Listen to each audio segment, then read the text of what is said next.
വിഷമിക്കാതിരാതെ നമുക്ക് എന്തെങ്കിലും ഒരു വഴി കാണാം. നമുക്ക് അപ്പൂക്കനെ കൊണ്ട് ദാസേട്ടനോട് പറയിക്കാം.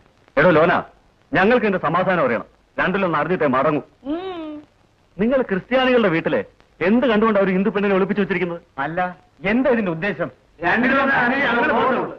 ഹിന്ദുക്കളെ ഒന്നടങ്കം കൊച്ചാക്കാമെന്നാണ്. എങ്കിലും നടപ്പില്ല. ഇവിടെ ആരും ഒളിപ്പിച്ചു വെച്ചിട്ടില്ല. ഇവന്റെ ഊദ്രവും സഹിക്കാൻ കഴിഞ്ഞിട്ട് അവൾ ഓടി ഇറങ്ങിപ്പോന്നു. മനുഷ്യത്വം ഉണ്ടായതുകൊണ്ട് ഇവിടെ അന്തി ഉറങ്ങാൻ അനുവദിച്ചു. അവള് വരുന്നെങ്കിൽ വിളിച്ചിറക്കൊണ്ട് പോയില്ല. അവളെ ഇറക്കി വിടാൻ നോക്കില്ല. പിന്നെ നീയൊക്കെ കൂടെ അവളെ പിഴപ്പിക്കുന്നത് ഞങ്ങൾ നോക്കി നിൽക്കണോടാ. പട്ടി എന്ത് പറയാ? പഴപ്പിക്കാൻ പോണെന്ന്. പഴപ്പിക്കാൻ തന്നെ ഭാവം. പക്ഷെ നിന്നെ പോലെയല്ല. അവളുടെ കഴുത്തിൽ ഒരു താലി കിട്ടിയിട്ട് പഴപ്പിക്കാനാ ഭാവം. പറഞ്ഞത് മനസ്സിലായില്ലേ? ഞാൻ ഇവളെ കെട്ടാൻ പോവാ.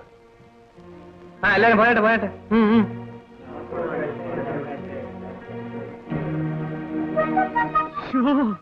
എന്റെ അന്തോണിയെ ഇങ്ങോട്ട് നോക്കിയേ, മേലാകെ പൂത്ത് കയറണം. ഇവരാണ് തന്നെ.